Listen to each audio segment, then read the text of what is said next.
No, not us. Everybody else, impossible.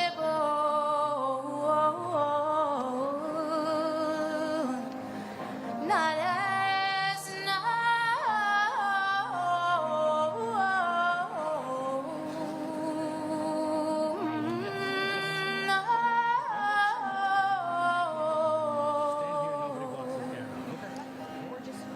Not us. Thank you.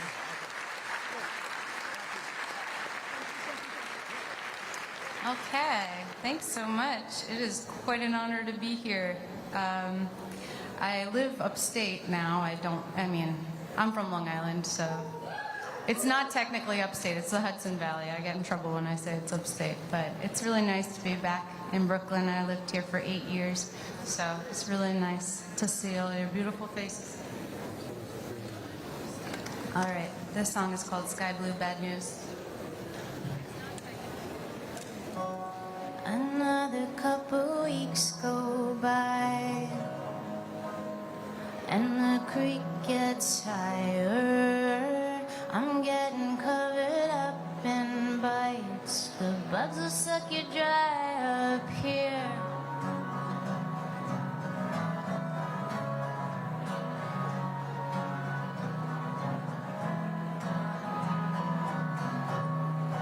There's a notch on the tip of my tongue.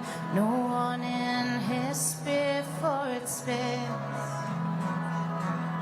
Can I suck it back in? All the things I've ever said. And I make a cross with the nail on my thumb to stop the itch, but it persists. And I make amends to everyone that I've left standing,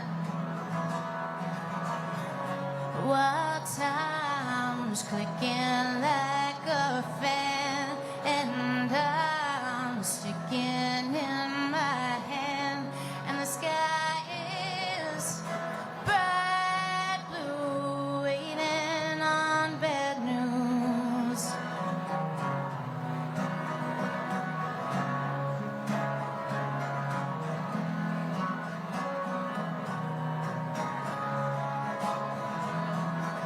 And I make amends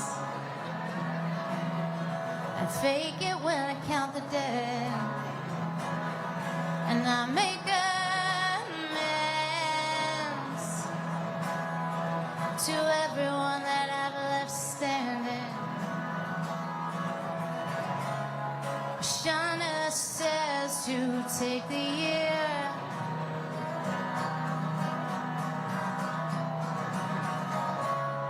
Shut up, keep your head down, don't let it strip you bare, and maybe I'll be better in a year, and maybe I'll deserve it then.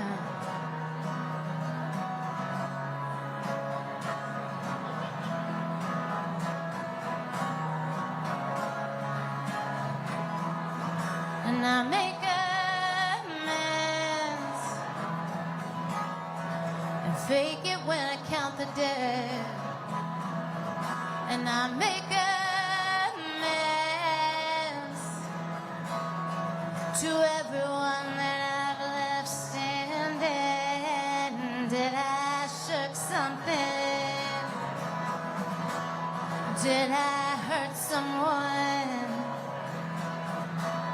Was I ever any good? I know I was. Was I ungrateful? I was. Was I ungrateful? I was.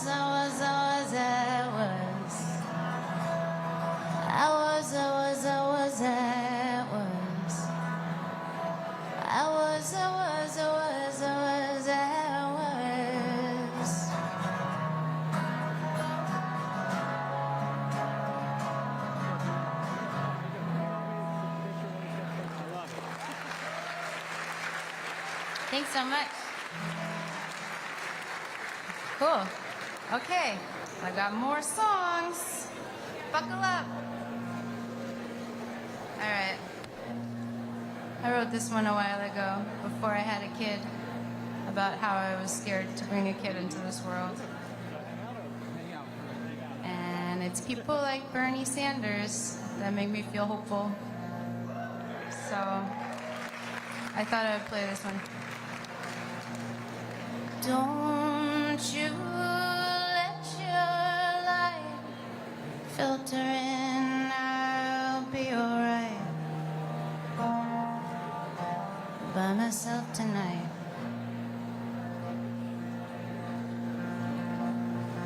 Wars unsettling while my record setters spin for the Guinness Book.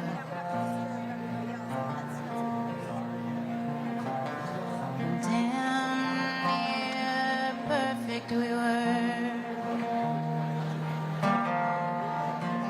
on the spinning earth.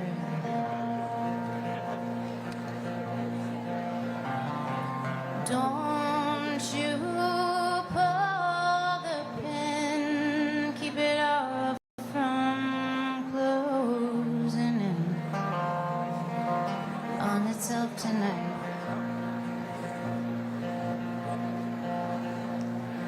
Fool to bet your life better wise than lucky eye. Sooner double down.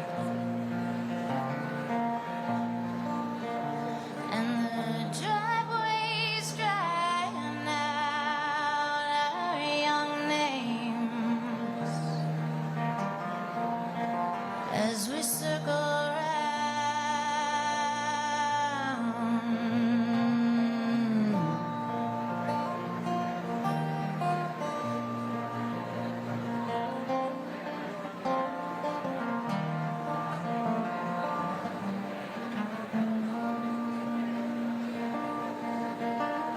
That was close.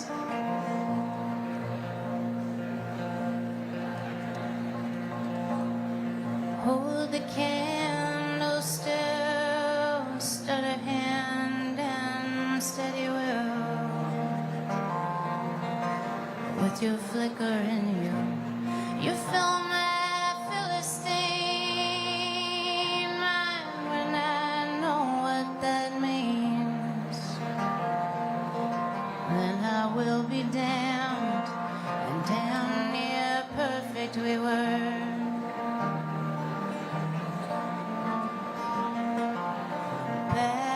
Passing rashes and words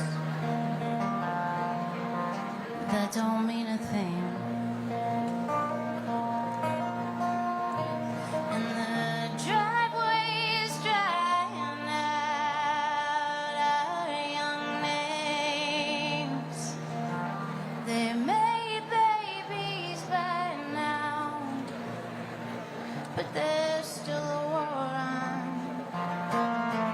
Don't you let your light filter in, I'll be alright by myself tonight.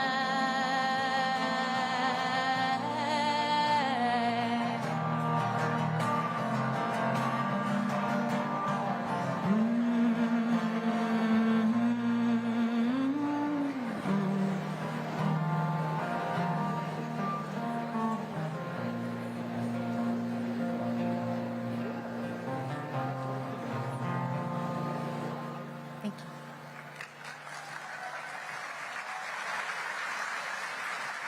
Thanks so much.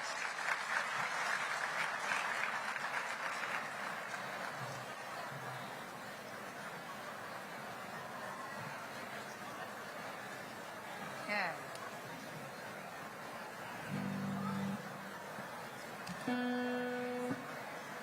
Okay. This next one is called Lay Back Arms Out.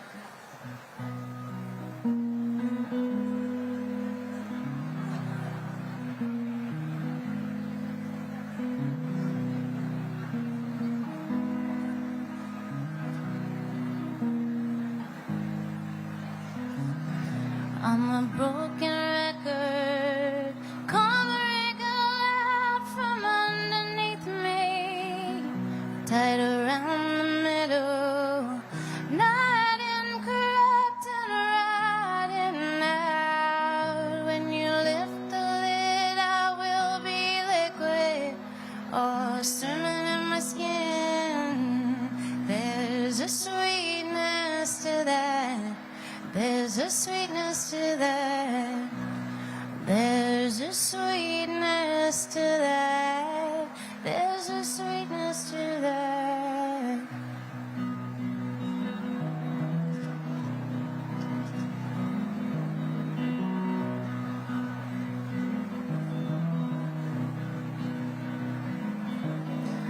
Bullish you are when you said I'm colorful. It's like you try to harm me.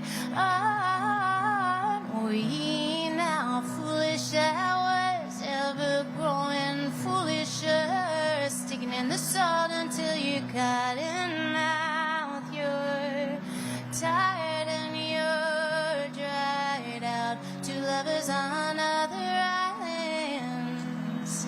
Two lovers on other islands.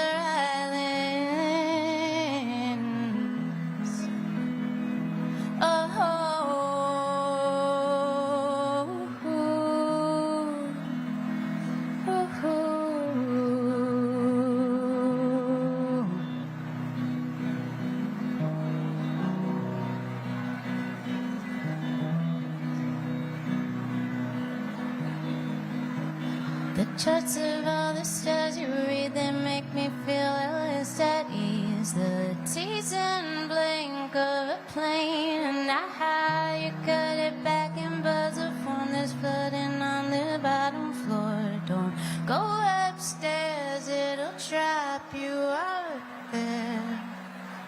So lay back, arms out, all in on feeling.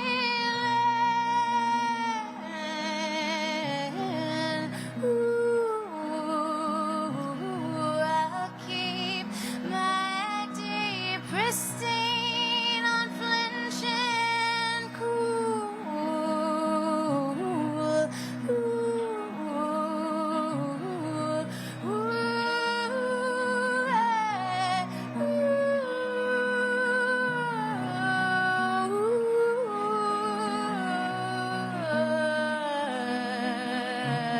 I'm a broken record.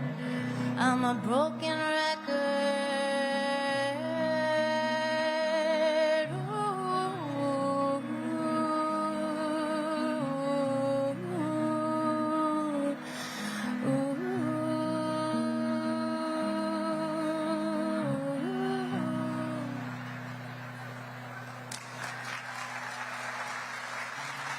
Thanks so much.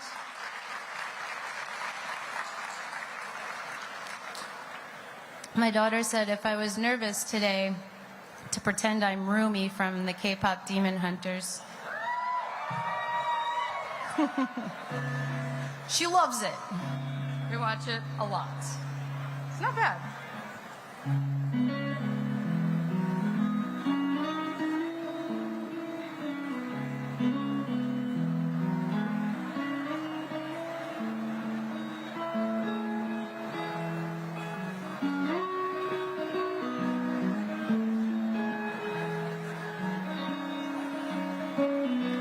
A pinprick of light, a 20 to shutter my blackout panels. The monitor rises and falls. Should I call them in? Roaring stoic that I am. Might have been more to you.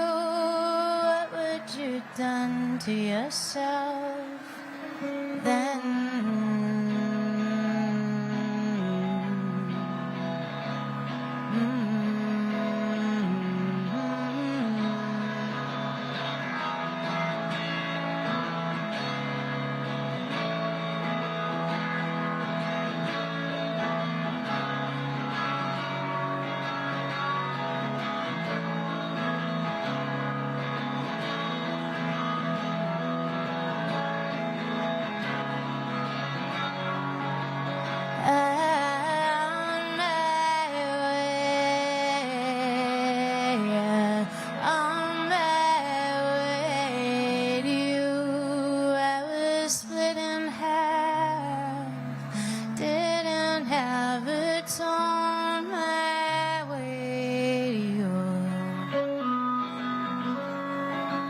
did you do? You're blue and out like in a movie, all blue, and I'm shouting, what did you do to yourself? What did you do to yourself? And what could you say for yourself? Ooh, you'd say, watch me, cannonball, send ripples through the dripping air, and watch me not care. You would say, hear me, clear voice, my steady foot upon every earth, and watch me not learn. War of mine,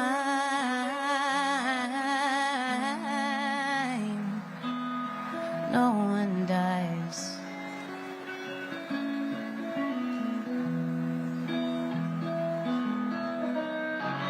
Season in a parking lot, my eyes aglow with ballistic missiles and shells. Put your coat under my head. It's taking me down from the inside out. War of mine, war of mine,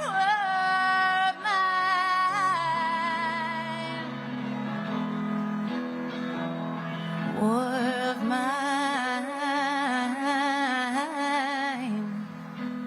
war of mine.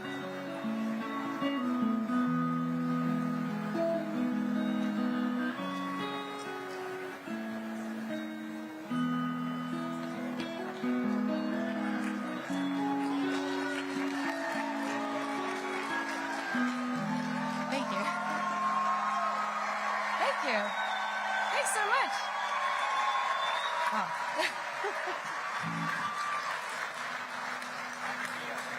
Okay, there's more. That was for me? Oh. Thank you. I was like, oh, yeah. Thank you. Cool, that was nice. Thanks, everybody. I needed that. My daughter woke me up at 1:30 saying she was thirstier than she's ever been in her entire life. Like, flew the door open. And I've been up since then, so this feels late to me. Okay, this song is called Runner. It's kind of it's a hopeful song. So here we go.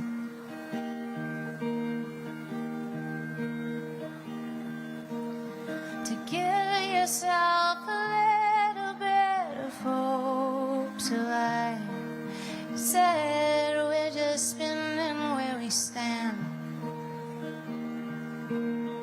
And if you cling to tokens for your life, you're fine. You wind up with imaginary men. Static transmit me to the other side of another room in pieces. Like a steady beating. The summer hurts, the summer hurts, the summer hurts, the summer hurts, the summer hurts, the summer hurts. The telescopic pull of what you know is a lie.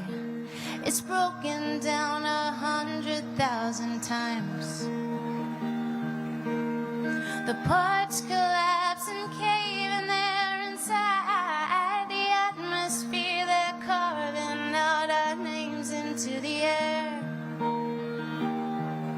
You are a runner, the tidy balance as you're gaining in speed. A photograph to scale the thrashing of your feet, and it won't be over into the big backhand of the sun. Be so tired of the roads you run until it's 1 year. The summer hurts, the summer hurts, the summer hurts, the summer hurts, the summer hurts, the summer hurts. And as for all your suffering, you won't escape the sting until you're buried in the ground. The beauty that you breathe into, the air won't clear your name. You have been sinning since the day you came around. You are a runner, the tiny balance as you're gaining in speed. A photograph to scale the thrashing of your feet, and it won't be over until the big backhand of the sun. Be so tired of the roads you run until it's 1 year. The summer hurts, the summer hurts, the summer hurts, the summer hurts, the summer hurts, the summer hurts, the summer hurts, the summer hurts, the summer hurts, the summer hurts, the summer hurts, the summer hurts, the summer hurts, the summer hurts, the summer hurts, the summer hurts, the summer hurts, the summer hurts.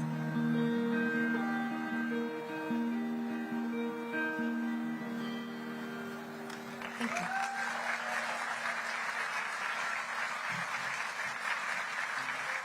Thanks so much.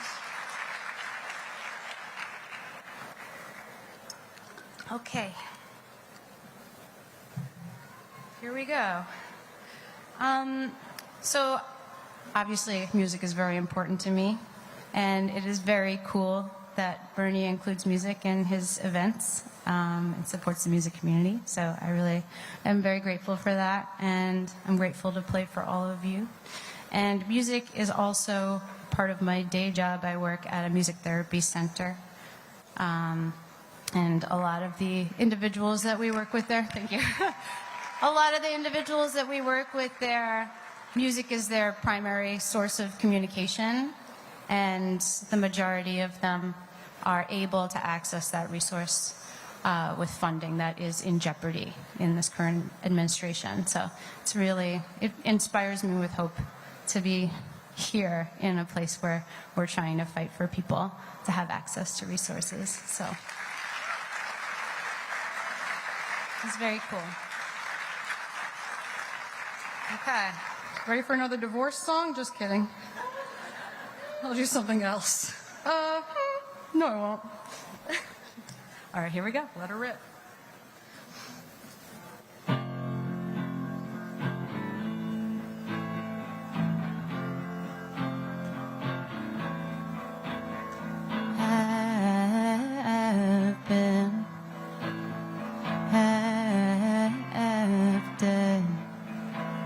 From you,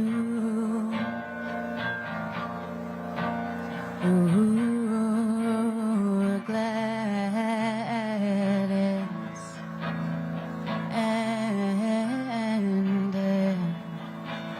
For you, I truly am untoward. Still, it was done, falling forward, domino. And you said what you said, and I believed it.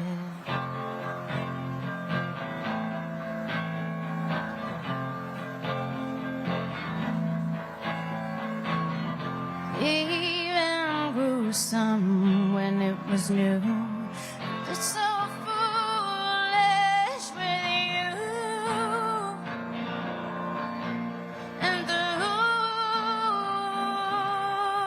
all the eyes of everyone that told that I was lost and I was found. Let them know what it was to follow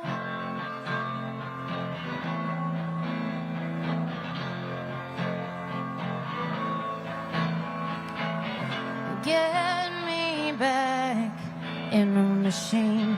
You're driving with your hand on my knee. When it felt so correct, get me back. Even though I know how it ends, even though I know you never loved me, but you said you did. You said you did. You said you did. You said you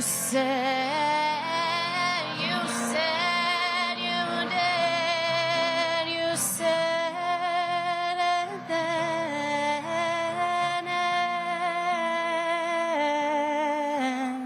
and I've believed it.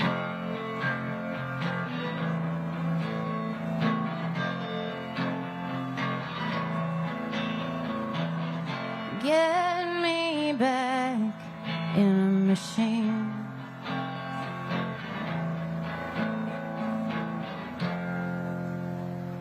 Thank you.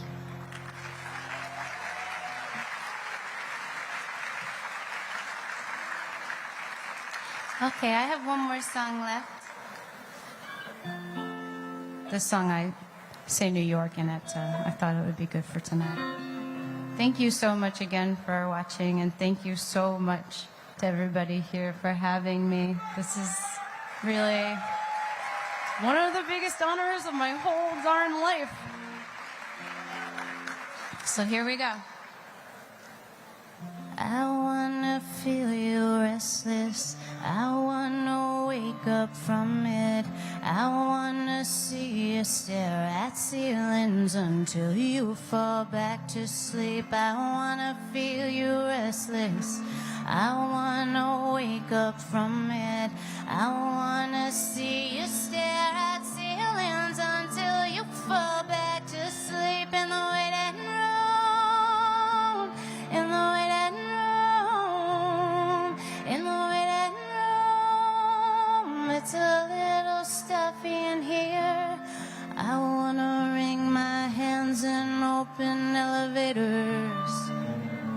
A shaky finger, I am pushing the door open, but in I wanna feel the urge to press against my neighbors while I keep you in my mind. I keep you in my mind all of the time here in the waiting room, in the waiting room, in the waiting room. One is moving, one is standing in the waiting room, in the waiting room, in the waiting room. Wonder where we'll land, will we fall straight into routine? Or we'll be strangers for weeks to crazy, lazy till I leave again. Then I jump out of my skin until you tell me where I am. Living room, New York. Living room, New York. I'd give an arm just to hear you in the dark sing. Living room, New York. So I'll fool the world to be tonight, 'cause I wanna fall asleep on your time. I wanna fall asleep where you lie. I wanna fall asleep with you shifting by my side. I wanna fall asleep with you. I wanna fall asleep with you. With you. With you. Miss you.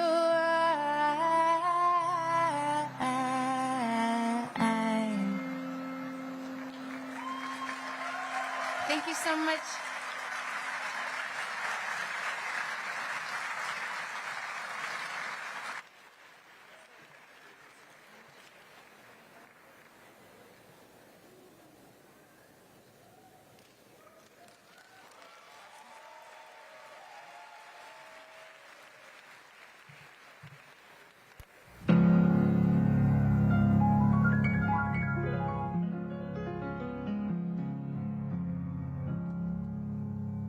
I know you wanted me to stay, but I can't ignore the crazy visions of me in LA.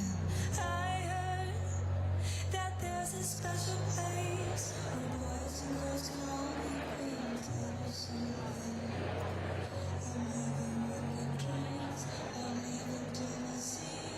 They say I'm running bad, I swear it's calling me. We'll make my mama proud, it's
to go. Let me go over a couple of house things real quick. My friends here, love your passion, love your energy. Just know that when you stand up, we're going to block our friends who, a dozen or so cameras behind you.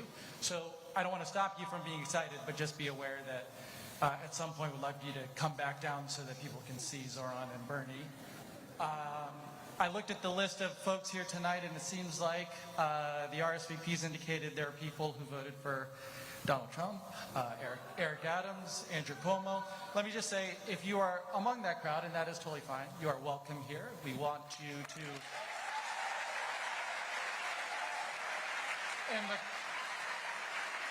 And the crowd affirms what I was going to say is that we all welcome you here. And there's going to be a Q&A portion to this conversation. And I think, we'll see how it goes. But the Senator and Zohran will be up here. And we'll have a couple mic runners. So the best way to indicate you want to ask a question, just raise your hand, try to get their attention, and then we'll track them. Then at that point, if you could stand, and then we'll get a mic to you. Please don't start talking until the mic arrives so that we can make sure we capture your audio. Other than that, thank you for joining our nice dinner party without a dinner tonight. Actually, before I leave the stage, because it sounds like everything's good, if you want to just introduce yourself to your friends around you. Usually people go left and right, but one thing that people don't do is in front and behind. Maybe turn around, first name introduction, and in front. Enjoy, everybody.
Good evening, everyone, and welcome to Brooklyn College. First, hi, Mom and Dad. Okay. My name is Luis Lucero Takuri, and I'm honored to stand here before you, not only as a graduate student in school counseling, but also as someone whose life has been profoundly shaped by the transformative power of education.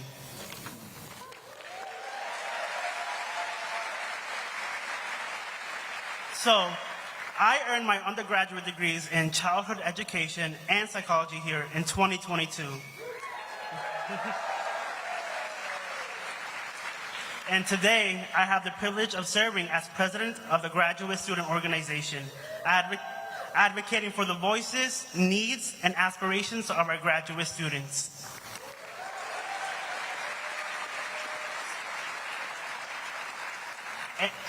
And I've been here for 8 years, so Brooklyn College is more than a school. It's a community.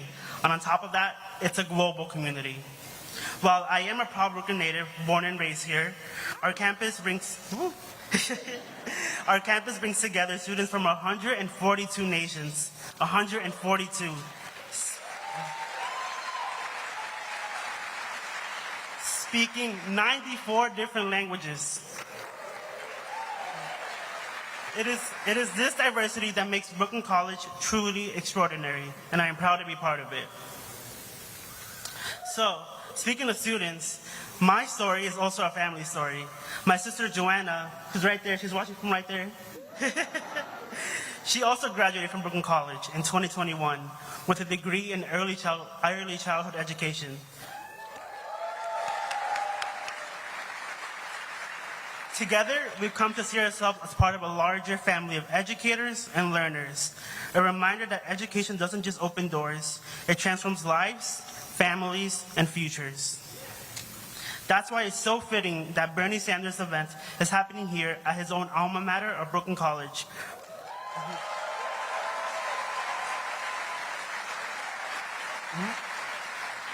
Recognized by Forbes as the #1 college in the nation for student return on investment. You heard that right, #1 college. Round of applause for that. That distinction reflects the real opportunities this college provides for students from every background to pursue their dreams. Tonight, we are privileged to welcome 2 leaders who embody these same values of service, dedication, and community. Senator Bernie Sanders,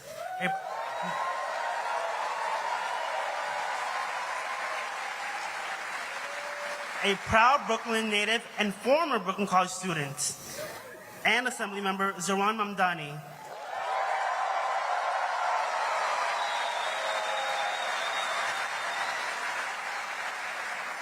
A dynamic voice in New York State Assembly. Now, the moment you've all been waiting for, I know. Now, please welcome to the stage New York Assemblymember Zohran Mamdani and Senator Bernie Sanders.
Thank you. Thank you, Brooklyn College.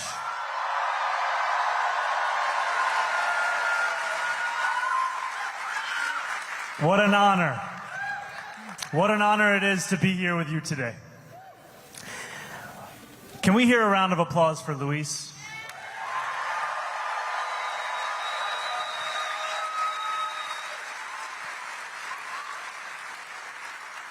And a round of applause for incredible elected officials that we have here from the city, the state, the federal level who are here with us tonight.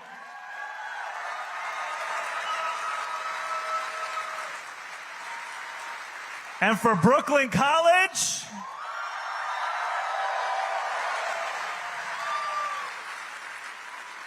and when I sit next to Senator Sanders, I always have to ask, is labor in the house?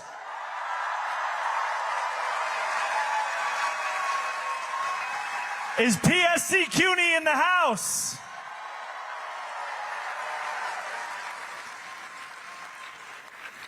I cannot begin my remarks this evening without first acknowledging PSC CUNY and the incredible members that we have here.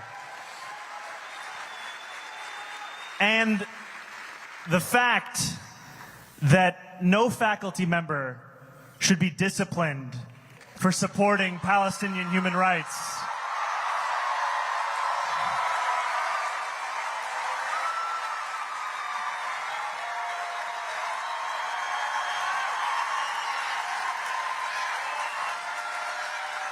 And I want to thank PSC CUNY for standing alongside their rank and file.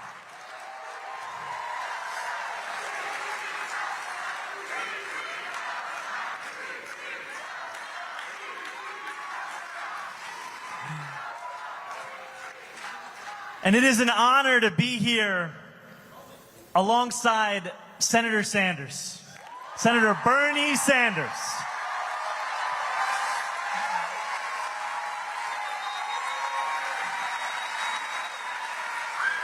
And I just want to share what Bernie has meant to me.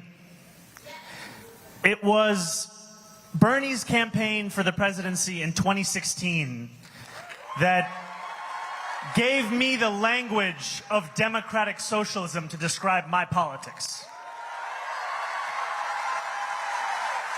And it was Bernie's Queensbridge rally on October 19th, 2019. That was the first political event of my campaign for state assembly. Now, that was unbeknownst to Bernie and his team. We were canvassing the line to get into his rally. We were asking for $1, $5, $10, emails, whatever we could. And we did that, and we walked inside to this rally, and I remember the electrifying feeling we felt of a campaign reborn and a movement reborn alongside every single borough of this city. And when Bernie walked out to Back in Black by AC/DC, those who were there remember, we felt as if possibility was a fact of life. And his campaign continued to inspire so many of us. And as I ran for state assembly for the many months beyond that, we continued to look to him and his campaign and his vision as the compass for the work that we wanted to do in electoral politics. And we knew that while everyday New Yorkers did not care very much for a New York State Assembly race, that if we just had a watch party for a Bernie debate, we could finally get them. We could just get them if we said it was about Bernie. And I share this because I know that for so many here, it is a similar story. It is a similar story of seeing yourself in a movement, in a campaign, in a politics that you were told for so long was impossible to find.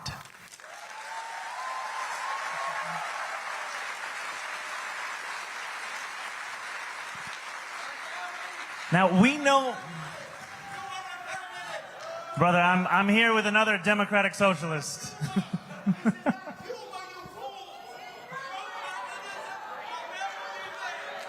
Thank you, my friend.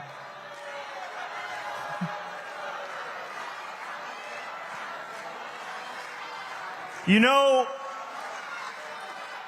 that something has changed when it's not enough to call us democratic socialists anymore.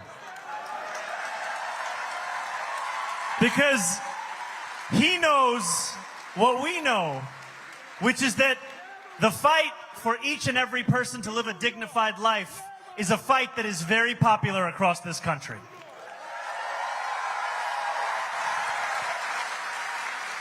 Now, many of you here, and myself included, we first knew of Bernie as a senator, as a candidate for president.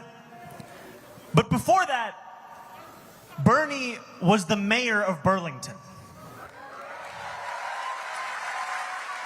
A 4-term mayor. And in the same year that Ronald Reagan won, not just the presidency, but the state of Vermont, Bernie was in his 30s, a Democratic socialist, running against someone who had been powerful and well-known for years, an opponent who struggled to pronounce his last name. There are some parallels. And Bernie won that race by 10 votes. And then he won again, and he won again, and he won again. And the motto of not just Bernie's campaign, but governance, was Burlington is not for sale. And it is a motto that drove the work that he did when he fought back against corporate greed to transform the Lake Champlain waterfront not simply into testaments to profit, but instead a living, breathing testament to what is possible for investing in working people. When he fought for affordable housing, when he took on a broken property tax system, when he continued to show what it looked like for city government to understand dignity as its responsibility. That is how Bernie fought. And we know that in that motto of Burlington is not for sale, we see echoes in our own struggle today, where we have to say that New York City is not for sale.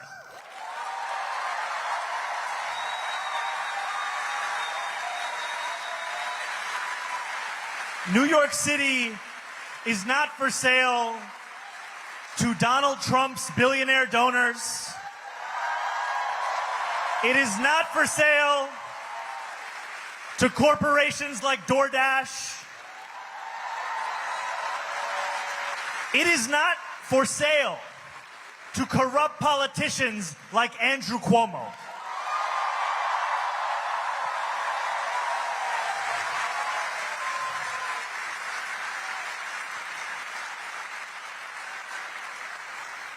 And Bernie has continued to lead in this movement, going from Burlington is not for sale to fighting back against oligarchy coast to coast in this country. And that fight, not just against oligarchy, but for democracy, is a fight that has energized tens of thousands of Americans across this country.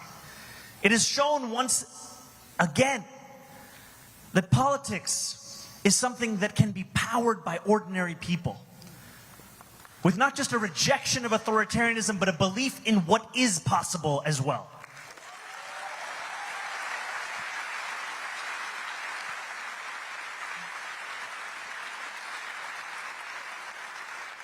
And we know that that oligarchy has an impact right here in New York City. We know it does because when Donald Trump ushered through his so-called big beautiful bill, he did so ushering through the greatest wealth transfer in American politics. His legislation will throw millions of New Yorkers off of their health care. For a man who campaigned on cheaper grocery prices, it will cut SNAP benefits for the hungriest among us. And all of this to give more money to those who already have more than they know what to do with. That is the fight that we are seeing taking place here. The The interconnectedness of an attack on working people, all to enrich those same billionaire donors that gave us Donald Trump's second term. That is the fight that unites us across this country in this moment. A fight where we make clear that this is a city where we will choose our own mayor.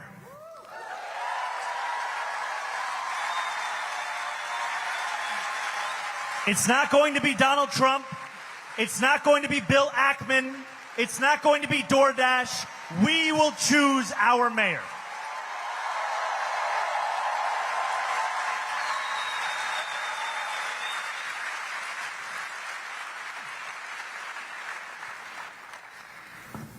And we know that this fight is not an easy one. It was not an easy fight for Bernie when he led Burlington. It was a fight that took every single thing, every single day. But are you committed to continue this fight? I need to know, are you committed to continue this fight? Because I want to be clear, we are not just here together with the message to come out and vote in November, though that is critically important. We will continue to organize beyond the election. We will continue to organize because we have an agenda to win. The promises we have made are promises we must keep. And so together we will freeze the, make buses fast and deliver universal. We will freeze the, make buses fast and deliver universal. We will do these things and we will do them together.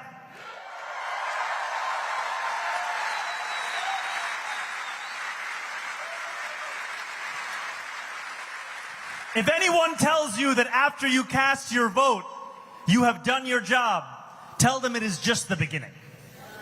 It is just the beginning.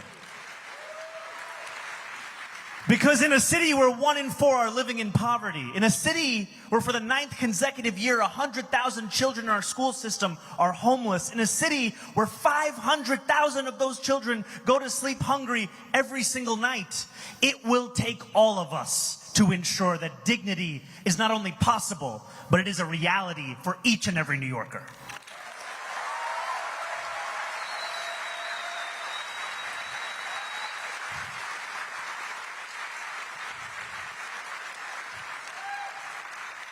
And one of the many things that we love about Bernie is you could go to any year that he has been in politics and you will find him saying the same thing. The same thing. No matter if the photo is in black and white or it's in color, you know it's about income inequality, it's about justice, it's about dignity.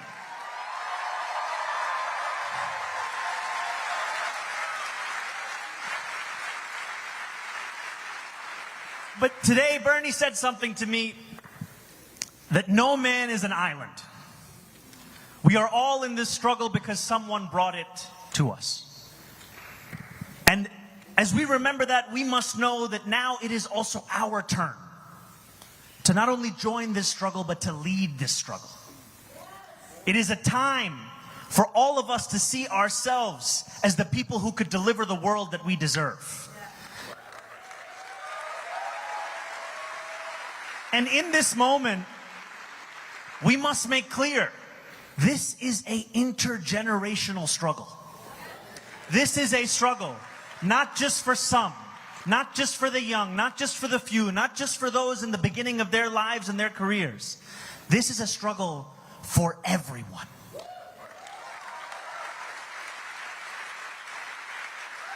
It is a struggle for everyone because it is about everyone. We talk about our vision. It is a vision of universality. It is not one where we ask you your name, where we ask you where you were born, where we ask you your religion, where we ask you your status. We simply ask you to join us. That is our question.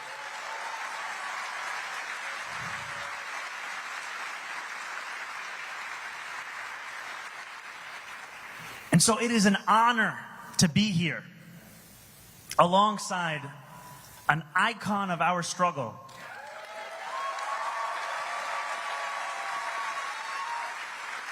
And also, we know that Bernie once famously said, "If you want someone to wish you happy birthday, that's not me." But he also said, "Not me, us." And on Monday, it will be Senator Sanders' birthday, and I ask you to join me. Happy birthday to you. Happy birthday to you. I need your help with my voice. Happy birthday, Bernie Sanders. Happy birthday.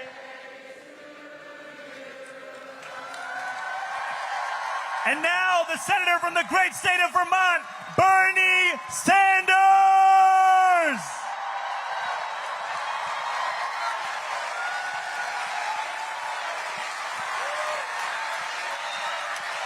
Thank you.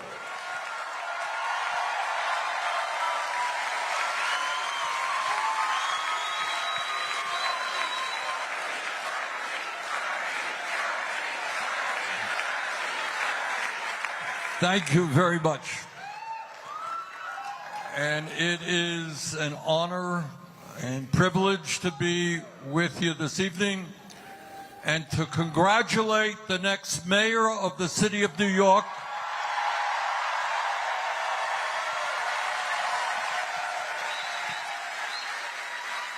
on an extraordinary campaign. This guy started at 2% in the polls, and he blew away the opposition. And what was most extraordinary about his primary campaign and the campaign he is running right now is his campaign is not ugly 30-second TV ads. It is a grassroots movement, which you have been part of.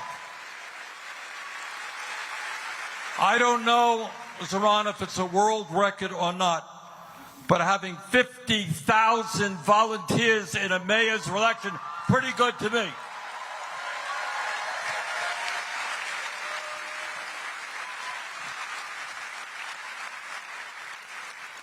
Now, as part of our Fighting Oligarchy tour, which Zohran is joining me on tonight, we have now been to 21 states. We have done 35 events for over 300,000 people from Maine to California.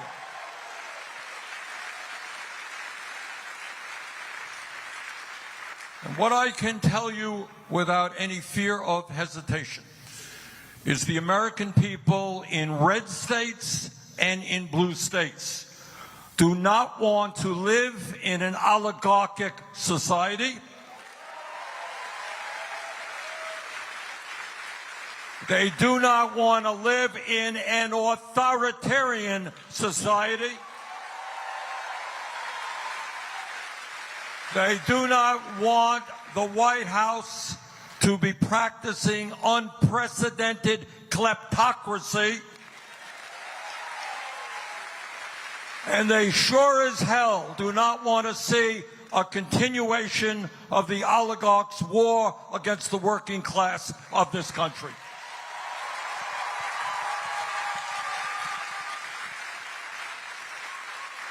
And what Zohran's campaign is about is an understanding that today we are living in an unprecedented moment in the modern history of our country, and we have got to fight back in an unprecedented way.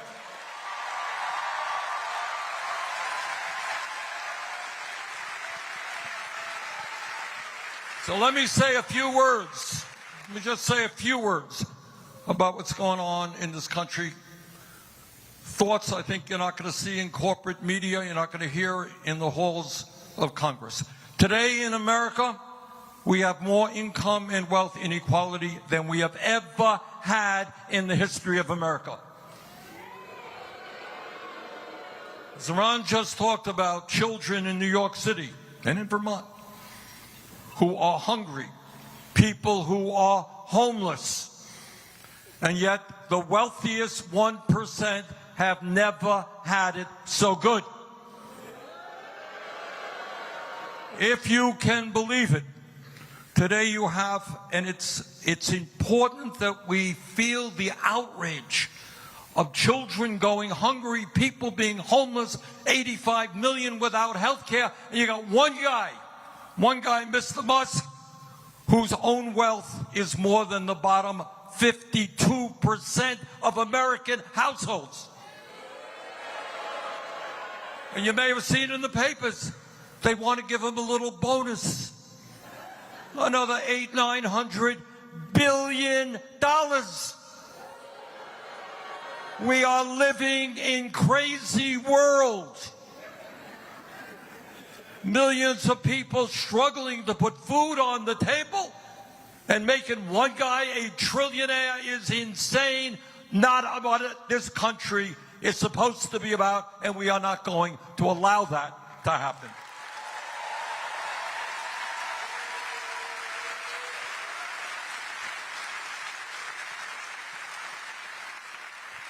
But it's not only income and wealth inequality. Today you have more concentration of ownership in America in every major sector: financial services, transportation, agriculture, media. You got a handful of giant corporations that determine what is produced, how workers are treated, and what you pay for those products. But it's not just income and wealth inequality. It is not just a small number of people controlling our economy. You have 6 major media conglomerates that control in this country what 90% of our people see, hear, and read.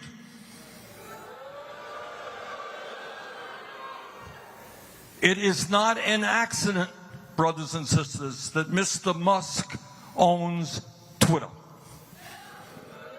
Not an accident that Mr. Zuckerberg owns Meta, which is Instagram and Facebook. Not an accident that Mr. Ellison recently bought Paramount, which owns CBS. Not an accident that Jeff Bezos owns the Washington Post and Twitch. Not an accident that our good friend Rupert Murdoch owns the New York Post, Wall Street Journal, and right-wing publications all over the world. Bottom line, never before in American and in fact world history have so few people had so much wealth and economic power. And with this development of AI, which is a whole world unto itself, they're going to have, unless we stop them, more concentration of ownership and more power. But it's not just the economy that these guys control. And that is what we're seeing and what makes this particular campaign of interest worldwide. These guys control, especially since the disastrous Citizens United Supreme Court decision, we have a situation where it is perfectly legal for billionaires to set up super PACs and spend hundreds and hundreds of millions of dollars supporting candidates who will protect the interests of the rich and defeating candidates who are trying to represent working families. So in other words, what you are seeing now is an oligarchy with enormous economic power and enormous political power in both political parties.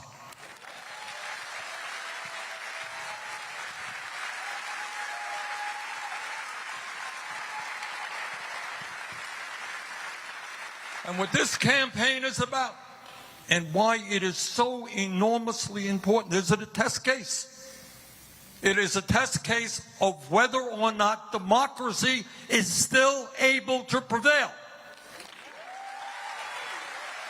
You know, in the old days, I mean, money has always played an enormous role in politics. Nothing new about that.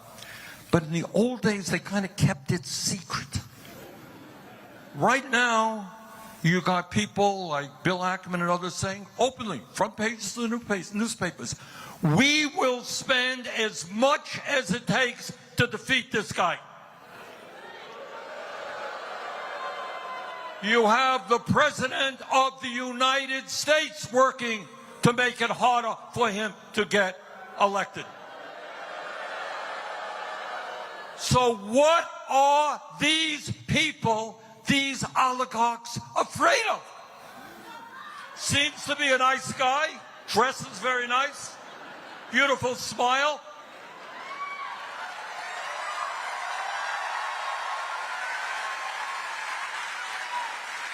Unlike me, he's a pleasant guy.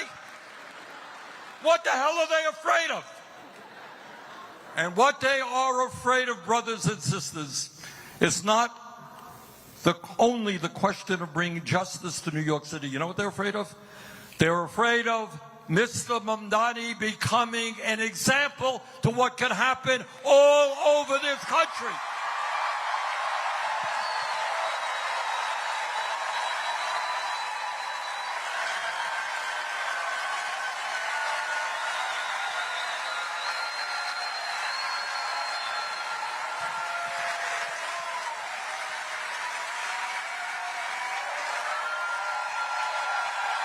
That's what this campaign is about.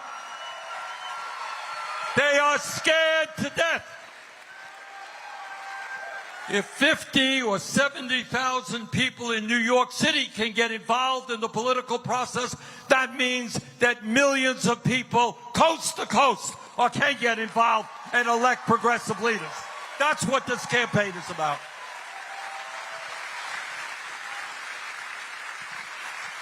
And you know what else they're afraid?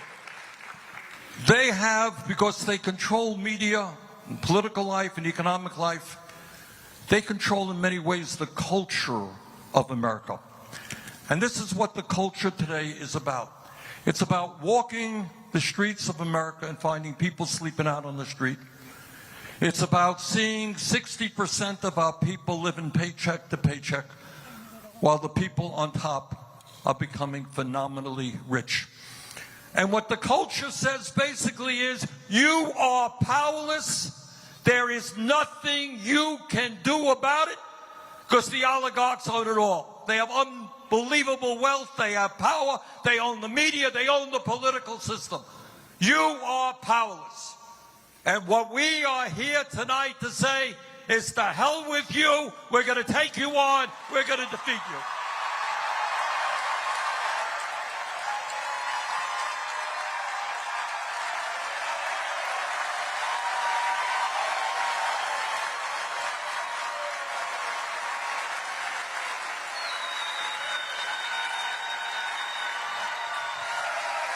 That's what this campaign, and that's what fighting oligarchy is about.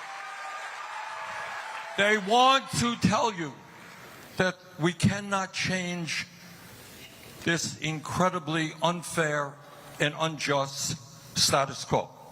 Think about what Zohran is campaigning on.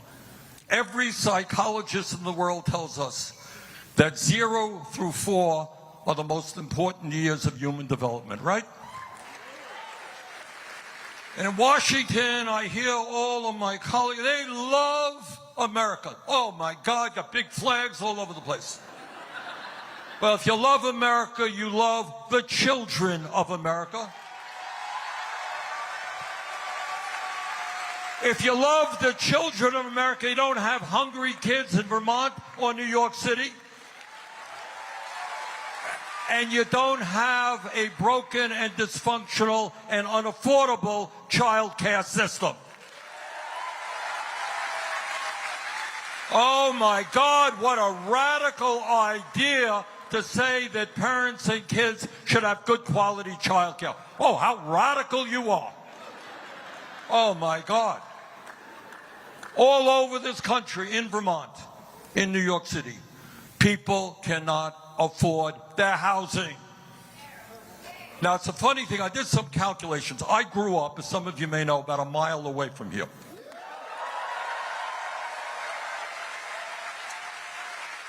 And I grew up in a family that did not have a lot of money, and we lived in a rent-controlled apartment. So my dad never made any money, but we were able to live with an element of security.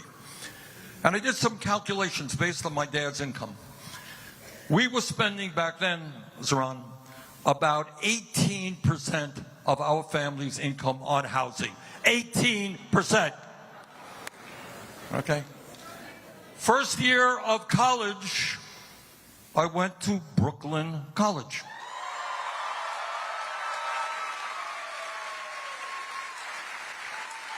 If my memory is correct, and my brother graduated from Brooklyn College before me. And when he graduated, do you know what tuition was in Brooklyn College?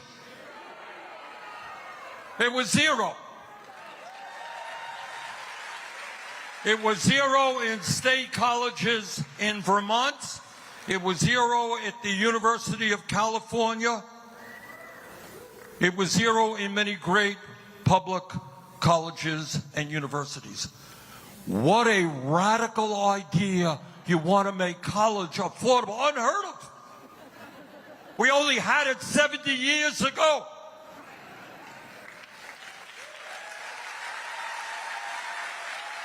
What a radical idea to say that we should stabilize rents so that working class people can live in this city.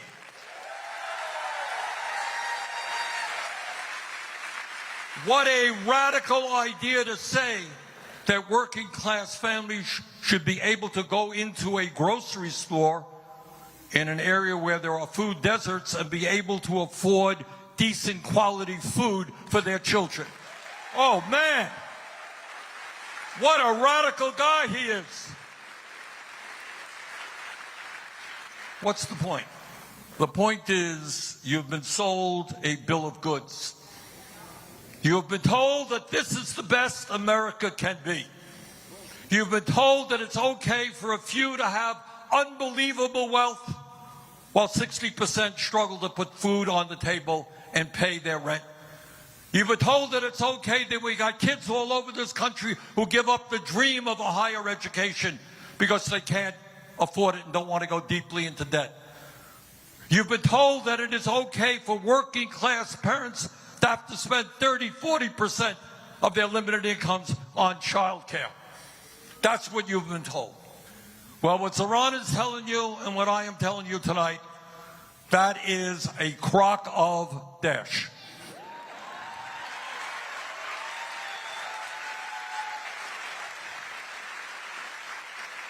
And here is the story that they don't want to get out. In the richest country in the history of the world, it is not a radical idea to say that every man, woman, and child in America can have a decent standard of living. That ain't radical.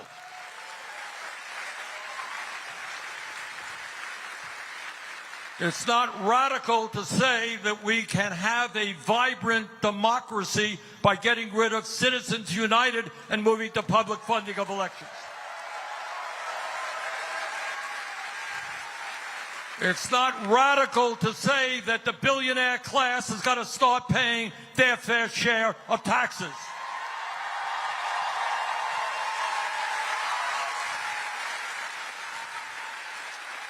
It is not radical to say that health care is a human right, not a privilege. And that we should not be the only major country on earth not to guarantee health care to every man, woman, and child. It is not radical to say that we should have the best educational system from child care to graduate school in the world. It is not radical to say that we should not have the highest rate of childhood poverty, the highest rate of senior poverty of almost any major country on earth.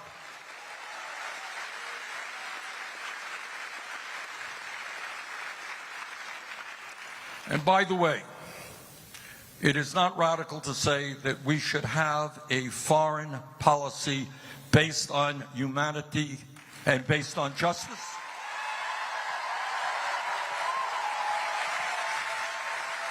That we should not be spending tens of billions of dollars on the government of Israel that is currently starving children to death. That is not radical.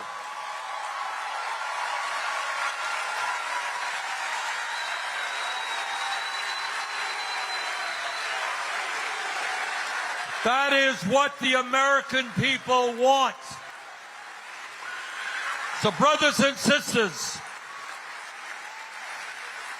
what this struggle is about, and let me not kid you, it's going to be tough. It is going to be tough because these guys, these oligarchs, they are very religious people.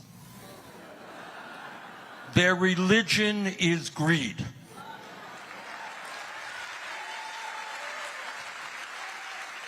You would think that if you had a couple of $1 billion, it might be enough. Not for them. These are strongly motivated people. They work very hard. They want more and more and more, and they don't care whom they destroy in the process.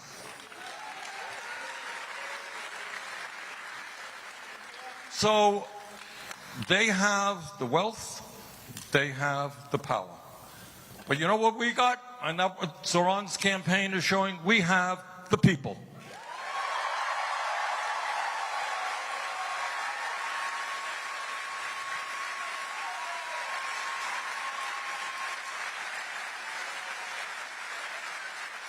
And the whole world, after Zohran is elected, the whole world, all the oligarchs are going to come down hard on him. Believe me, they will. Media will come down hard on him.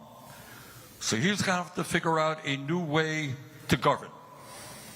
And you are going to be an integral part of that governing.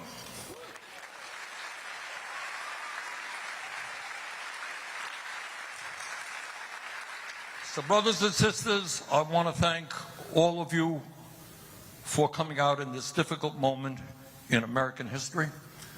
And I want to remind you what you already know. What's going on here in New York City in this campaign is being watched all over America, all over the world.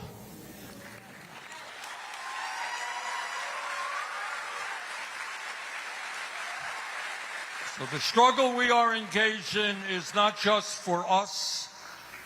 It's not just for our kids. It is for the future of this planet. It's for the future of democracy. This is a fight we cannot and will not lose. Thank you very much.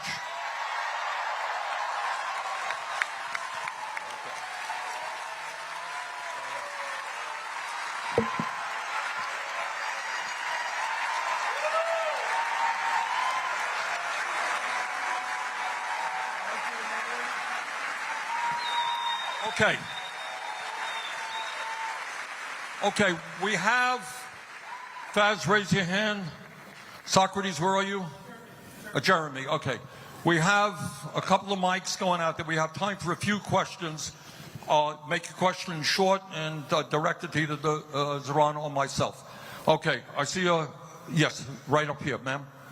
Yeah, stand up, wait for the mic. Be loud. Hi, I'm a teacher. My name's Heather, and this is my 23rd year teaching. I moved here in 2016, so I'm part of Tier 6. So I was just wondering what your plan was to help Tier 6 people, you know, get better retirement.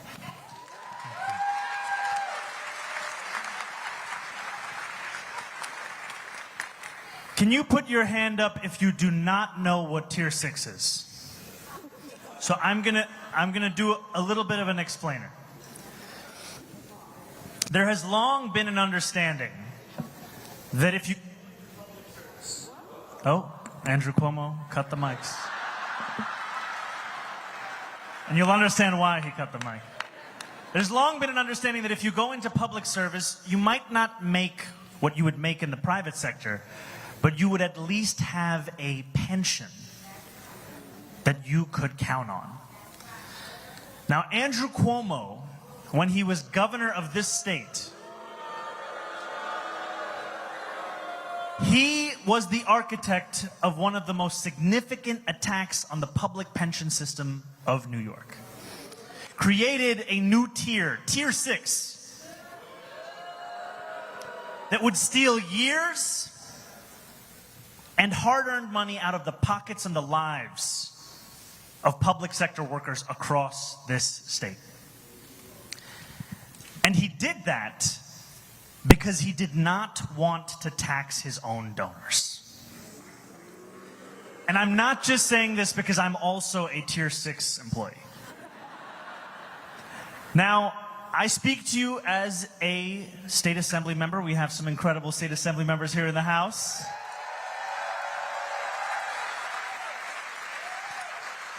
Albany is a place where when the mayor comes, they have one of the biggest megaphones you could ever find. And the mayor's agenda is one that can influence what is considered important, a necessity, urgent, or what can simply be pushed along to another year. And one critical part of my Albany agenda, it's not just going to be winning the revenue to make buses fast and free, to deliver universal childcare. It's not just going to be tackling a broken and inequitable property tax system. It is also going to be finally undoing the crisis of Andrew Cuomo's making and fixing Tier 6.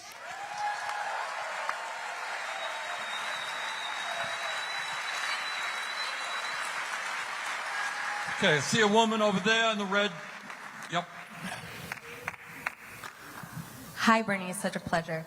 I'm a new mom. I had a kid. Well, actually, he just turned 1, so I guess I'm not such a new mom. I'm also a proud member of the Democratic Socialists of America. And I just want to say the incredible joy of having a kid. It really hurts after the child care. You know, it's so expensive to have a child. I pay $2,700 a month. That is over $32,000 a year to be able to work. And I would love for Zohran to give us let us know what it is that he needs from people like me, working parents. How do you need us to show up in order for universal childcare to become a reality in New York City? Because I would love to give my kid a sibling. I would love to save for housing. I would love to save for college. But I cannot do that under the current conditions. Thank you so much. You know, Bernie was saying earlier that we have to feel the depth of these statistics that we often grow numb to. We recite them, we read them, we know them, and yet we often do not feel them. How much money did you say you spend a year on childcare? Over $32,000. Over $32,000. That is more money than if Diana sent that same kid 18 years from now to Brooklyn College. That is more money. And that is why, after housing, childcare is the leading cost that is pushing New Yorkers out of this city, pushing them out of this state. Now, there will be many who will say that an agenda that seeks to meet the needs of working people is too ambitious. Those were the same people who told us we could never have universal pre-K in New York City. Now, it is a fact of life. So I say this, that your question is, what can others do to ensure that we win this? Do not stop organizing. You know, Diana said she's a member of NYC DSA.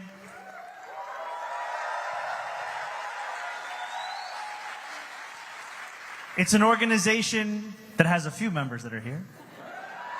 It's an organization that I've been a member of. And it's an organization that's also tabling right here at this event. And if you don't know more about it, you should go and talk to them. And I would tell you to join an organization, join DSA, join any organization that continues to remind you that you will be the ones to deliver this change. Because there's, as Bernie has said, there are myths we have been told about our politics. Myths about waiting and trusting the experts.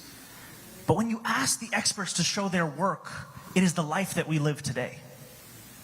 It is time for people to understand that politics is not something that we have, it's something that we do. And for people to understand that all of you in this room, we are all leaders together.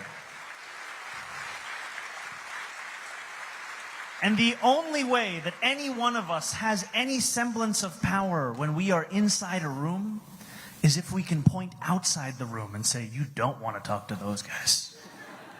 You don't want to talk to the people across this city and this state who are demanding this. That the demands we bring forth, they are not just our own personal fixations. They are reflections of the needs of working class people who are unwilling to wait any longer.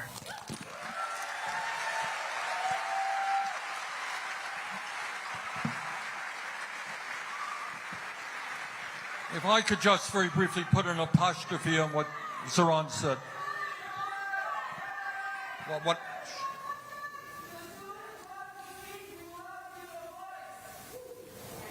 I'm sorry. All right.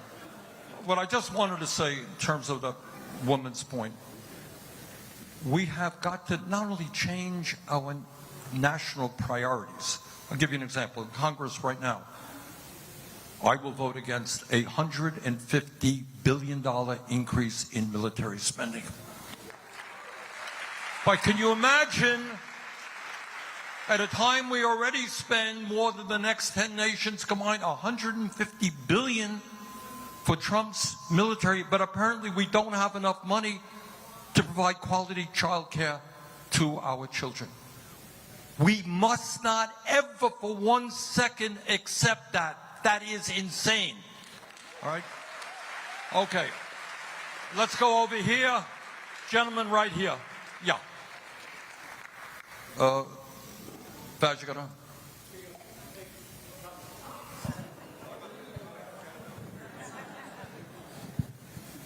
Hello, Senator Sanders. Hello, Mr. Mamdani. I'm Abdul Innes from Canarsie, Brooklyn. I just look at this campaign, and it reminds me a little bit what happened a few years ago in Buffalo. A lady by the name of India Walton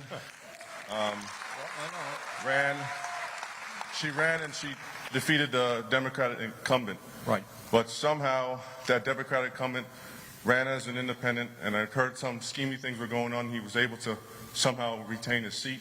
And it's almost like deja vu right now with Governor Cuomo. Well, Andrew Cuomo right now, who's you defeated, but he's back as an independent. And I don't know if it's a Democratic Party of New York. It seems like it's going on all over the country. I think Seattle, some lady named Wilson is winning and doing great. So how do we make sure that something not like this doesn't happen again, and it's just straight up, you win and have fair elections?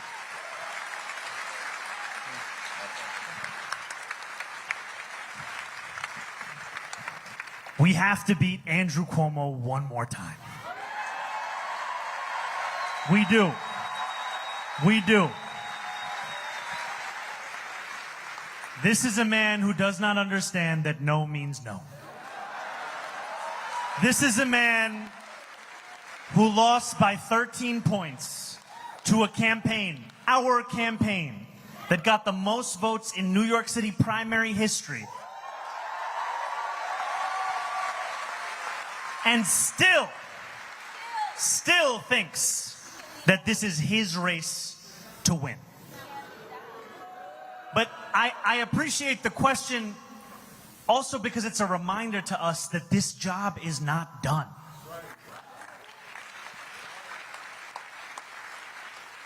The best way to prepare for January is by winning a mandate in November.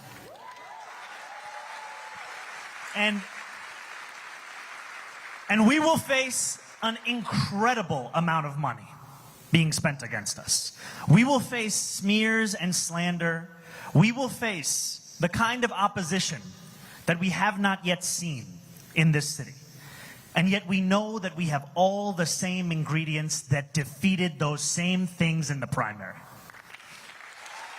So,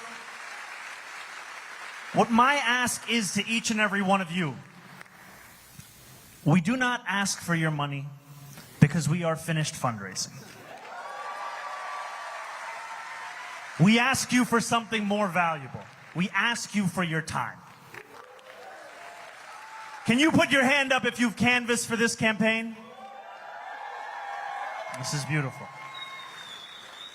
Now, I would ask you to come and canvass again. I would ask those of you that didn't raise your hand to do so, to join us, because it will be people, the likes of which we have not seen. 52,000 volunteers in the primary. We are going to get to 90,000 volunteers in the general.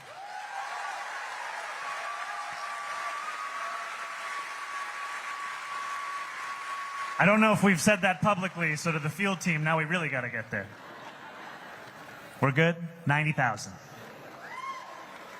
We knocked on 1.6 million doors and made 2.1 million phone calls.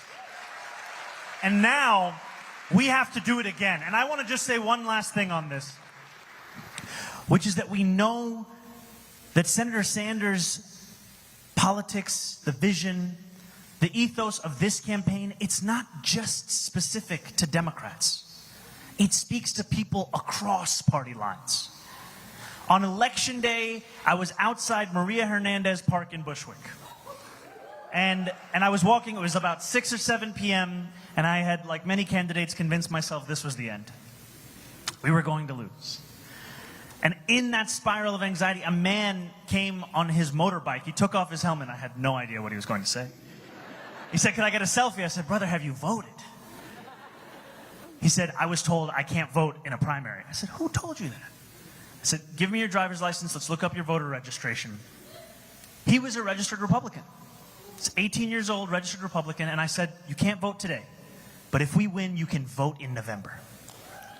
I tell you that story because there are so many other New Yorkers just like him who see themselves in this campaign, see themselves in this struggle, and they need someone to knock on their door, to call their phone, to let them know that they have a place in this movement because they have a place in this city. That's what we need to do. I want to, if I might, I want to add a point to that very good question. Maybe a little bit out of place here, but I want to do it. I find it a little bit strange that when we have a candidate who competed very hard against a number of other people in the Democratic primary, my understanding is you won that primary. Is that correct? My understanding is you are the Democratic Party candidate for mayor of the city of New York, correct? Now, apropos of that question, I find it hard to understand how the major Democratic leaders in New York State are not supporting the Democratic candidate.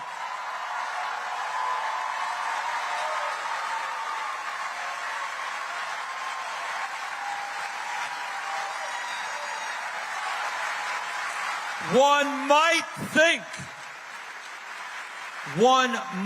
think that if a candidate starting at 2% in the polls gets 50,000 volunteers, creates enormous excitement, gets young people involved in the political process, gets non-traditional voters to vote, Democratic leaders will be jumping up and down.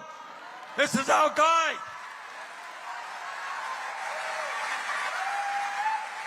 So we got another fight on our hands, and that is the future of the Democratic Party.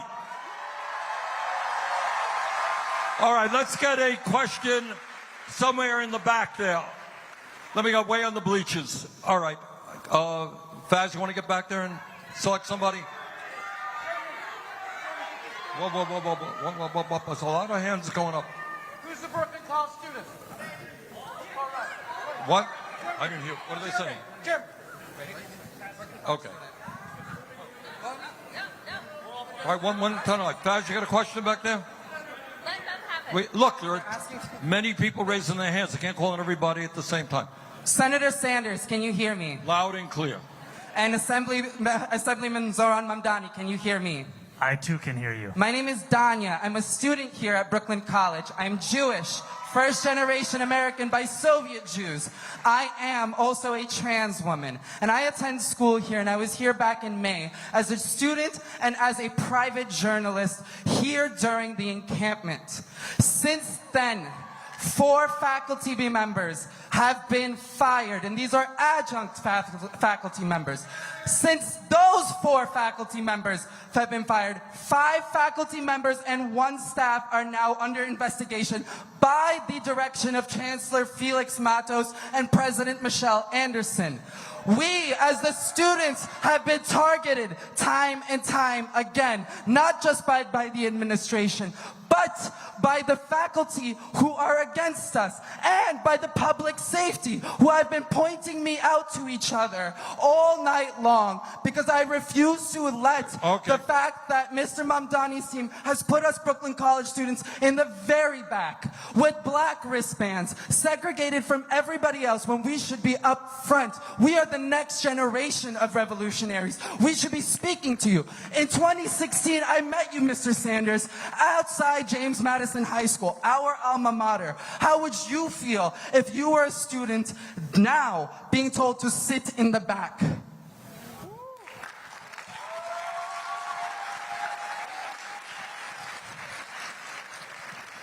Thank you. Thank you for bringing this up. And I want to first address the points that you raised about the faculty members, about the repression. And the reason that I began my speech in solidarity with PSC.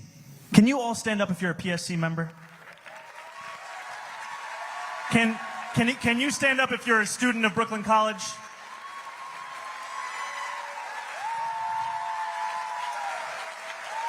What we have seen, and James, for a little dramatic effect, can I steal your hat? Thank you, James. Give it up for the head of the PSC, James Davis!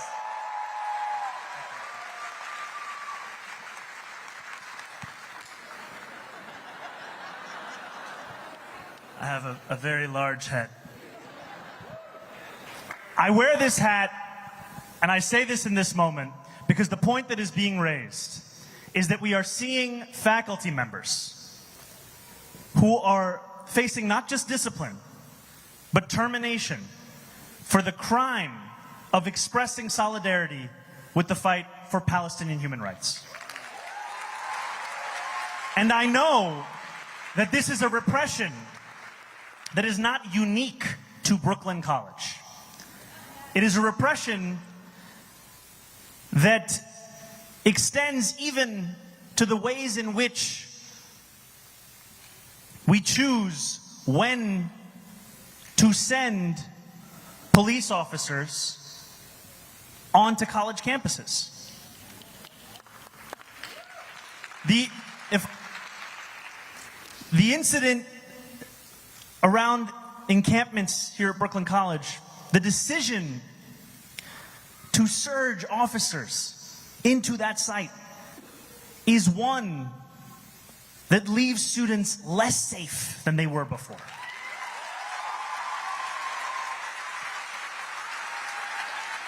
And that is why I have said, as a mayor who will live up to Eric Adams, of all people's statement in 2021, that New Yorkers need not choose between safety and justice, that I will be committed to delivering actual safety, not to the use of the term as a means of repression.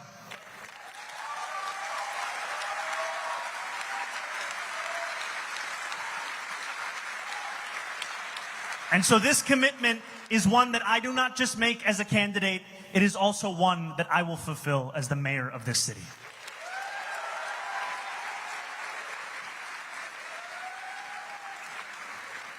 Okay, let's try this section over here. No, woman, way in the back. Excuse me. Well, no, you cannot. Over there, please. Go. Hi, good afternoon, everyone. Thank you so much. Thank you so much for taking my question. And I'm really worried about everything. My name is Nirvana Garcia, actually, and I'm a psychology student at La Guardia Community College. Woo! So something is really thinking it in my brain since I saw this new administration attacking us, using social media to deny transgender identity. That's not true. They're denying identity. They're using disinformation, misinformation, and they're using their power to deny identities and to erase identities. That's not right. They're using disinformation, misinformation, and they are just basically destroying our culture. Yes. Please, Mr. Sanders, what can we do to fight against disinformation that they are doing? We are taking on a demagogue, and the demagogues do several things. One of the things they do is engage in the big lie. They lie all of the time. They lie all of the time. And they, with their big lie, whether it is in vaccines, whether it's what happened on January of 2021, whether in fact Trump won the election in 2020, they engage in big lies. That's what demagogues do. And we've got to fight them every way that we can. And one of the good things is I am seeing on the internet a lot of young people doing podcasts right now who are talking truth to power.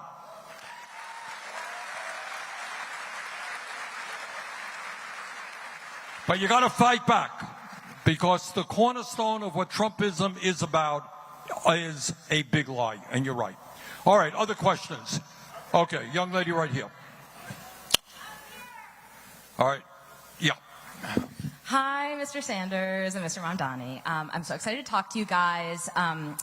Here's my question. So basically, I'm going to sit down because I have a lot of spine issues. So here's my question. So 2 years ago, I was diagnosed with 5 conditions in my spine that result in sometimes debilitating chronic pain. And I had to quit my full-time job at the time because it was not like... It was a very physical job. It was an education-related job. I signed a contract in March to be a first-grade teacher this school year, and 3 days before I was supposed to start, I learned that the school would not accommodate my physical disability. And so now I'm out of work, and I'm also an artist. I'm also a fourth-generation New Yorker. My mom's family has been New Yorkers as long as we've been Americans. Okay, so here's my question. I joined your campaign, Mr. Mamdani, because I love everything you stand for. And so my question is twofold. One, how are you going to fix Accessoride? And what do you say, and what do you, Mr. Mamdani, say, given Cardi B on the stand, what do you say to men who try to make beautiful women from the Bronx be quiet? Don't.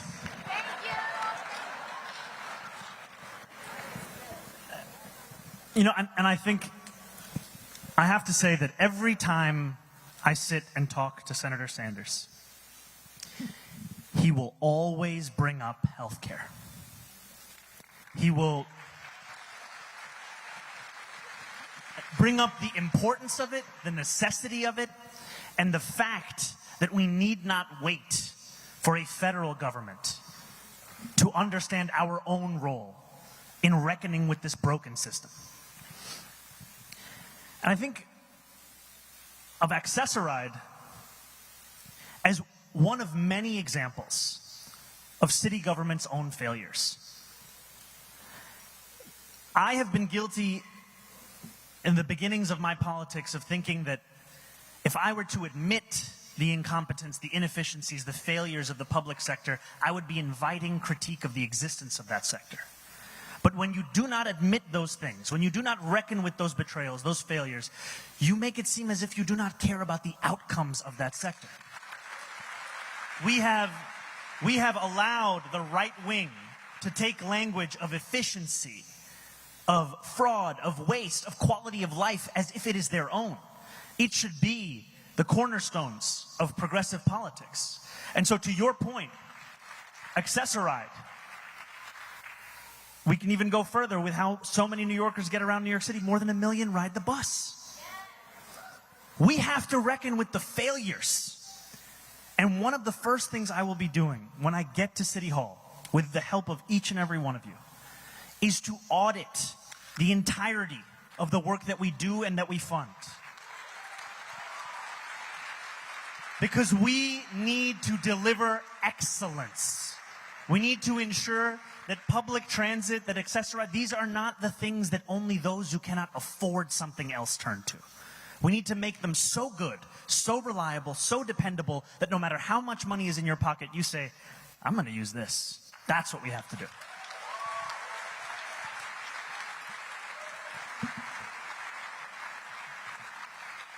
Zohran raises two important issues. Now, there are a lot of people raising their hands, all right? Please don't shout out. We'll do our best here. But just want to comment on one point, and I want everybody to understand this in their souls. You are living in the only major country on earth that does not guarantee health care to every man, woman, and child.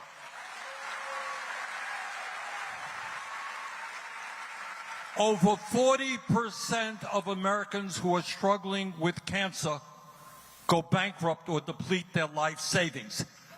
That's 500,000 people go bankrupt because of medical bills.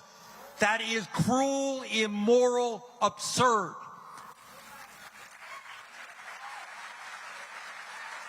And despite all of that, we're spending, talk about efficiency, we're spending twice as much per capita on health care as the people in any other country. We should have the best gold standard health care system in the world, not one of the worst. So that's a fight we've got to wage and not ever give up on. All right, I see a woman right there, right in the middle in a white blouse. Yes. Yeah, ma'am. Yes. Stand up. All right. Yes, you stand up, get a mic. Do we got her a mic? Faz, you got a mic? Okay. This is scary. Hi, Senator Sanders, you're my hero. I canvassed for you, and I would do it again. Thank you. And Mamdani, depending on how you answer this question, me and my children will canvass for you too. So my question is that, you know, I'm so thankful for everything you said. We've called out every issue, every community. You've stood for my family. I'm third generation. My grandma, projects, Brooklyn, my dad. And I feel like you've stood up for our family. I got to go to CUNY and all these things. And as a black woman in New York, I feel privileged because there are we all say we're native New Yorkers, but there are the original native New Yorkers, the Lenape people who are the original chosen stewards of where we are. I'm part of a CUNY Indigenous Sovereignty Collective. I'm an indigenous rights activist. And I tell you that they are still here. They are still trying to come home. We talk about the kids here, but what about the kids from here? How are you going to help them get education? How are we going to provide housing for them? You know, they are the first people who suffered from this capitalist core that we're in. Thanks. Remember, I may or may not canvass for you after this. We have to answer every question, like someone may or may not. You know, I think one thing that has frustrated me is the idea that by acknowledging that betrayal, we have then done the work of actually reckoning it with it. If the entirety of our commitment to people who are native to this city, to this state, to this country is simply an acknowledgement, that is insufficient. And I have spoken often about the universal commitment that we have across the city, but it will also take a lens to understand what are the specific ways in which we have let people down. What are the specific ways in which we have refused to learn from our own history? And I will tell you with honesty that there is so much for me to learn and for so many of us to learn about the ways we can actually meet that requirement. And I tell you this because oftentimes in politics, it's seen as if we have a theory of one great person who simply has all of the ideas and they're coming to deliver us into the future that we deserve. When I was speaking earlier and I went through freezing the rent, making buses fast and free, delivering universal childcare, the idea of making buses fast and free was not my idea. It was an idea that I had given to me in a meeting with another New Yorker who was passionate about transit, Alicia Singham Goodwin. When we were having meeting after meeting about our campaign to fix the MTA, we were soliciting people for advice of what do you think we should do. And I share this with you to say that I look at you and to everyone in this crowd as the potential source of the answer to how we actually reckon with it. Because I have an interest in actually answering that question. Thank you.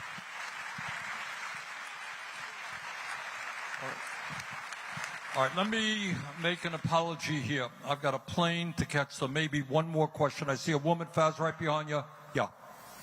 Woman, no, that's one. Yep. All right, both women. All right. 2 questions. Let's go. Start off. Hello, Senator Sanders, Zohran Mamdani. My name is Remy Bahati. I'm a Ugandan-born, Columbia-educated journalist.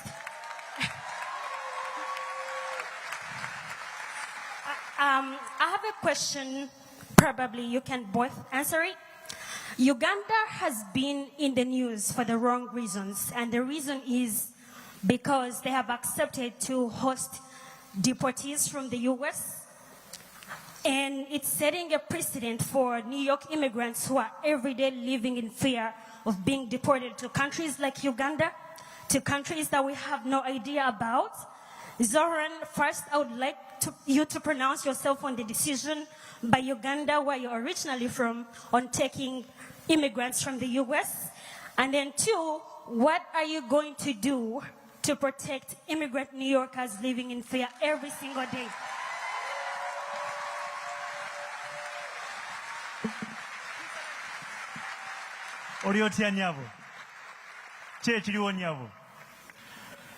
So I have to say a few words in Luganda to begin, because I'm a New Yorker, I'm an American, and also Ndimuna Uganda.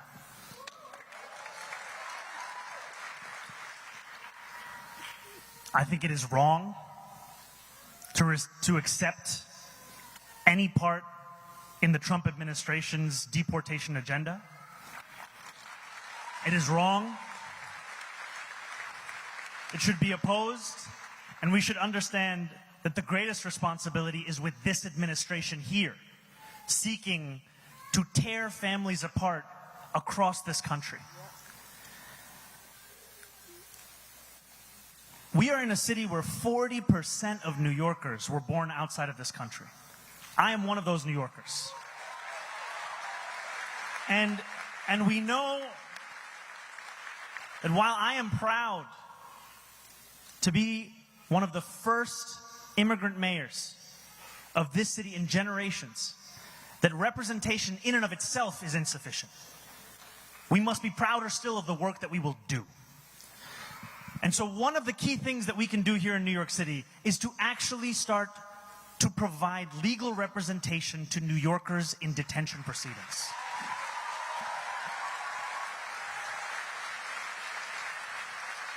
There are tens of thousands of New Yorkers who are in immediate danger of deportation. And City Hall has only assisted fewer than 200. Fewer than 200. And the reason is not simply an illustration of our values that we are betraying that. It's because we know that this is effective. Just the mere act of having legal representation in that proceeding increases your likelihood to go home to your family by 11-fold. 11-fold. And so one of the first priorities of my administration will be to increase funding by tens of millions of dollars to scale up this program such that we do everything in our power to ensure that immigrant New Yorkers are not living in fear across this city.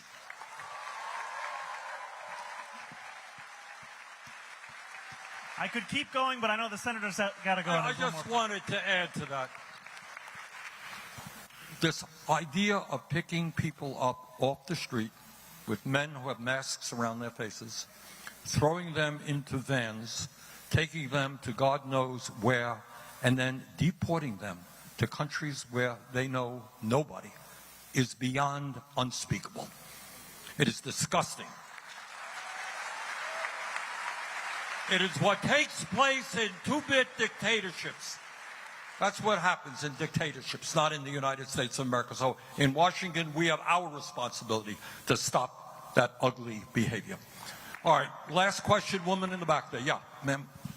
Hi, thank you so much for the time. My name is Samantha. I'm a labor rights activist. My question was going to be, thank you. My question was going to be about protecting immigrant populations because so frequently they are the ones who are being exploited in the workplace.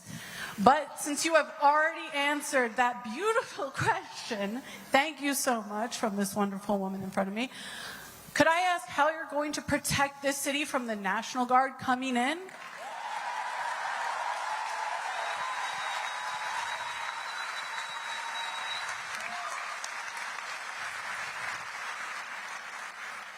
The first thing is we have to prepare for the inevitability of that deployment. We cannot try and convince ourselves that because something is illegal, Donald Trump will not do it. We have to be prepared, and we have to be clear-eyed. And we have to understand that it will take every single tool at our disposal. We saw in California the mayor of LA, the attorney general of the state, and the governor work together to fight back against the White House's deployment of the National Guard. They filed a lawsuit. A federal judge just recently found in their favor that the deployment of the National Guard was illegal. I give you this example because partnership is critically important in fighting back against Donald Trump. Can you imagine Andrew Cuomo working together with Tish James and Kathy Hochul to fight back against the deployment? Why would he fight back when it's Donald Trump that's trying to get him elected right now? But it's not enough to just file that lawsuit. We also have to ensure that we make clear that if Donald Trump is interested in helping New York, which is the premise of all of these deployments, of cleaning up our cities, he should undo the legislation that he has passed that is attacking this same city. Because when I meet New Yorkers, I hear from them how they already can't afford this place. I hear from them how it is further and further out of reach. And this legislation, this is going to tear the fabric of our city apart. That is where his focus should be, and that is what all of us will be fighting for.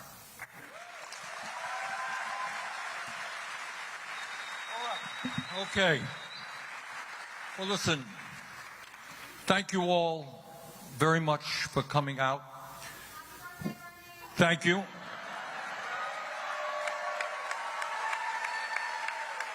You know, getting to be 50 years of age, Zohran, it's not that easy. Pretty hard. All right. There you go. All right. Brothers and sisters, I think what we have heard tonight from the questions, from Zohran, from me, these are unprecedented and difficult moments in our history. But you know what?